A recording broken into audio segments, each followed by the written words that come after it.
Hola a todos, bienvenidos nuevamente. En esta sección hablaremos de un tema que me apasiona mucho. Dicho tema es el SQL, o mejor conocido como Structured Query Language, por sus siglas en inglés y traducido al español, lenguaje de consultas estructurado. Tal y como su nombre lo describe, es un lenguaje informático que se puede utilizar para interactuar con una base de datos y pues más concretamente con un tipo específico llamado base de datos relacional, que a estas alturas, bueno, pues ya deberíamos saber qué es una base de datos relacional.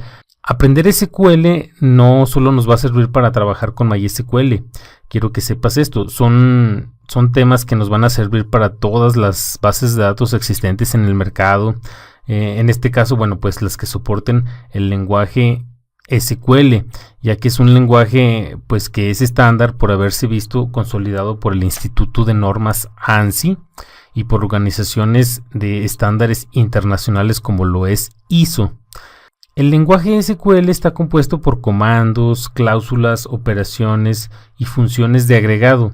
Estos elementos se combinan en las instrucciones para crear y manipular lo que son las bases de datos. Vamos a ver este tema muy a detalle. Bien, después de la introducción que vimos, ¿qué es lo que vamos a abordar en este tema? Si te fijas, aquí tenemos un pequeño diagrama en el cual vamos a tener un resumen de lo que vamos a ver en esta sección. Vamos a ver lo que es, en este caso, el lenguaje de consultas estructurados SQL en 4 subniveles. Por ejemplo, el primer nivel es DDL, lenguaje de definición de datos. Tenemos también lo que es el lenguaje de manipulación de datos, tenemos lo que es el lenguaje de control de datos y tenemos lo que es el lenguaje de control de transacciones.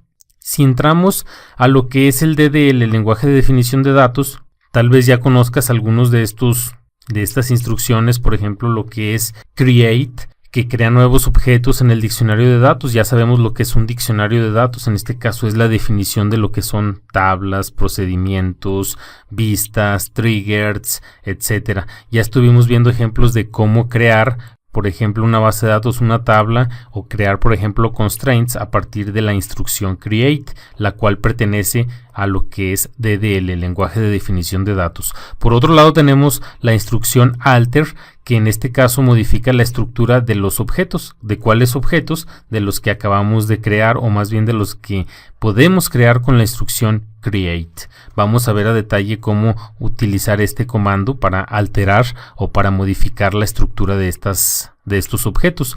Por otro lado tenemos la instrucción drop, que elimina objetos del diccionario de datos. A su vez tenemos lo que es truncate, que en este caso borra los registros de una tabla. Lo que hace prácticamente es eliminar la tabla y volverla a crear. También tenemos por otro lado lo que es la sección de DML, lenguaje de manipulación de datos, la cual contiene las instrucciones más comunes y las más utilizadas en el SQL. Tal vez tú ya las conozcas, por ejemplo lo que es el select, selecciona los registros de una tabla, lo que es insert, inserta registros en una tabla, update, como su nombre lo dice, actualiza registros en una tabla, y delete, que en este caso elimina registros de una tabla. Vamos a ver ejemplos de cada uno de ellos. Por otra parte también tenemos lo que es el lenguaje de control de datos. Aquí si te fijas, bueno, esta instrucción no la hemos visto, pero lo que hace es, en este caso grant, asignar permisos a un usuario sobre un objeto en el diccionario. ¿A qué se refiere con un objeto? Puede ser los permisos para una tabla, para una vista, etcétera. Ya se verá a detalle. También tenemos lo que es la instrucción revoke, que en este caso elimina permisos sobre un objeto. Aquí con el grant se los asignamos y con revoke se los eliminamos. Por último tenemos la sección que es TCL, lenguaje de control de transacciones. Aquí, bueno, pues es muy poco común que se utilicen estos. Sin embargo, para una buena programación vas a ver que sí es necesario utilizar transacciones. Por ejemplo, begin inicia una transacción, commit acepta los cambios realizados en una transacción, rollback revierte los cambios realizados en una transacción, y SavePoint divide la transacción en apartados pequeños para su control. Entonces, si tú te fijas, está un poco amplio el temario que vamos a abarcar con lo que es el lenguaje de consulta estructurado. A su vez, pues vamos a ver cómo importar datos, exportar datos en nuestra herramienta que ya veníamos trabajando, lo que era Workbench. Entonces, dicho esto, pues vamos a comenzar con lo que es la práctica. Bien, para poderte explicar cómo trabaja las bases de datos mediante el lenguaje SQL, vamos a tener que trabajar con más tablas. Si recordarás, habíamos creado la tabla de personas, habíamos creado la tabla de pendientes, habíamos creado la tabla de estatus pendiente y también la de usuarios. Bueno, con este escenario que teníamos, solamente podíamos ver lo que eran los pendientes, ya sea de un negocio, de una casa, pendientes personales, es decir, llevar un historial de los pendientes que se realizan a lo largo del día. También tenemos otra situación en la cual me interesa mucho que aprendas, por ejemplo, consultas en las cuales vamos a trabajar con valores monetarios. ¿A qué me refiero? Como te darás cuenta, en las primeras tablas que veníamos trabajando no existe ningún campo que sea de tipo monetario, es decir, de tipo decimal. Por ejemplo, aquí tenemos otro escenario en el cual vamos a poder llevar los ingresos y los egresos de un negocio o gastos personales. Por lo tanto, nuestra base de datos va a llevar un control de pendientes y de flujo de ingresos y egresos. Para ello, vamos a crear 4 tablas más. Una que se llama tipo de ingreso-egreso, la cual va a contener solamente el dato, es en este caso un ID y una descripción, en el cual va a decir si es un ingreso o un egreso. Ya lo veremos con los datos llenos en la tabla. Por otro lado, tenemos una tabla que se llama grupo INC-EG, que significa grupo ingreso-egreso. Por ejemplo, vamos a tener el grupo de gastos fijos, vamos a tener el grupo de gastos personales, vamos a tener el grupo de gastos de nómina, etcétera. Así es como se va a llenar esta tabla. Por otro lado, tenemos otra tabla en la cual vamos a tener, por ejemplo, lo que es ya más detallado cada ingreso o egreso, desde llenar su ID, una descripción, un tipo de ingreso o tipo de egreso, el cual sabemos que es una llave foránea de esta tabla.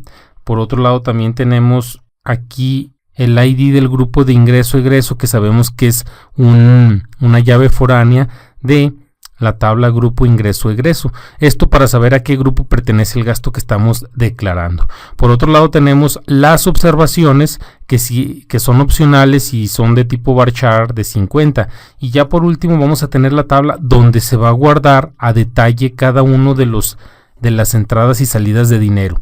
Por ejemplo, vamos a tener la fecha en la que se realizó la entrada o salida de dinero. Vamos a tener un ID de ingreso-egreso que corresponde a esta tabla, es decir, esta es una llave foránea de la tabla ingresos-egresos. Vamos a tener el monto del dinero que salió o que entró. Vamos a tener una referencia de un ID persona que registró. Si te fijas aquí, ya estamos relacionando esta tabla directamente, la de ID persona que registró aquí con este campo.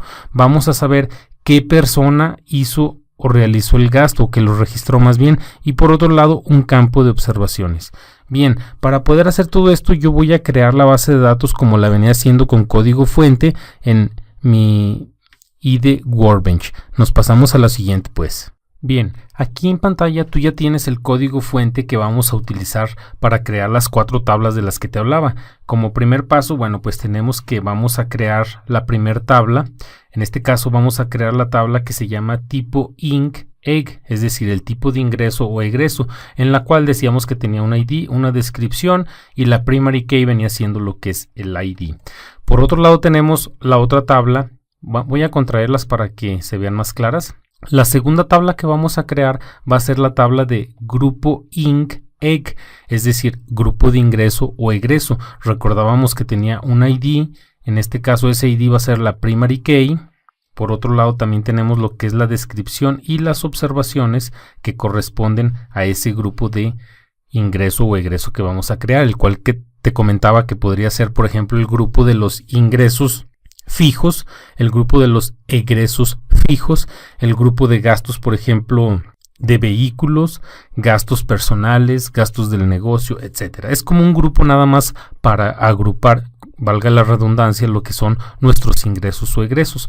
Por otro lado tenemos la tabla, en este caso la tabla que se llama ingresos egresos. Aquí viene siendo otro catálogo más, el cual va a guardar lo que es el ID de ese ingreso o egreso, va a guardar una descripción muy específica. Por ejemplo, imagínate que estamos declarando el ingreso de los gastos personales, por así decirlo. La descripción podría ser gastos de ropa, por ejemplo. En este caso, este grupo ID tipo ingreso-egreso, aquí correspondería a un egreso, ya que sería un gasto y bueno, estaría relacionado directamente con la tabla de tipo ingreso-egreso. Por otro lado tenemos el ID grupo ingreso-egreso, el cual va a pertenecer al grupo de los gastos personales y va a estar relacionado con la tabla grupo ingreso-egreso. Si te fijas aquí, tú notarás que la nomenclatura empieza con ID y después yo le pongo por estándar el nombre de la tabla de la cual viene, en este caso, la llave foránea. Por otro lado tenemos las observaciones, si es que quisiéramos ponerle alguna observación a ese campo, y tenemos lo que es la primary key, que en este caso es el ID.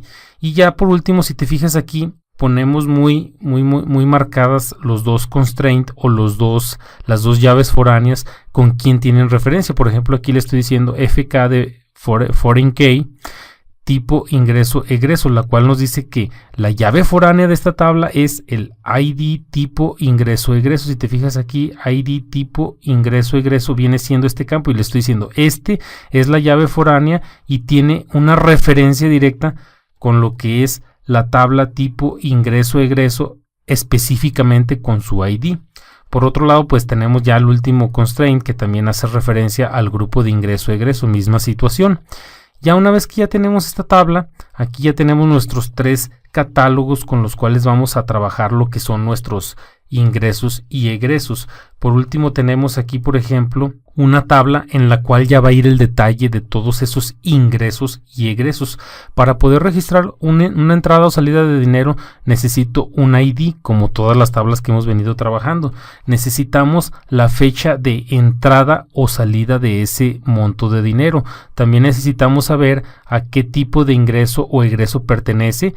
Necesitamos saber el monto que vamos a sacar o que vamos a ingresar, y necesitamos saber el ID de la persona que registró ese movimiento. Por último, pues un campo de observaciones si así lo deseásemos. Y ya por último, bueno, pues aquí le decimos que nuestra llave primaria es el ID y pues le creamos sus referencias. En este caso, una referencia va a ser lo que es el ID tipo de ingreso, directamente con la tabla de ingresos egresos. Con esto yo voy a saber a qué tipo pertenece esta tabla. Y por último tenemos que también un gasto va a ser directamente de una persona, es decir, vamos a tener el ID de la persona que registró directamente relacionado con la tabla de personas y muy en específico con su campo ID.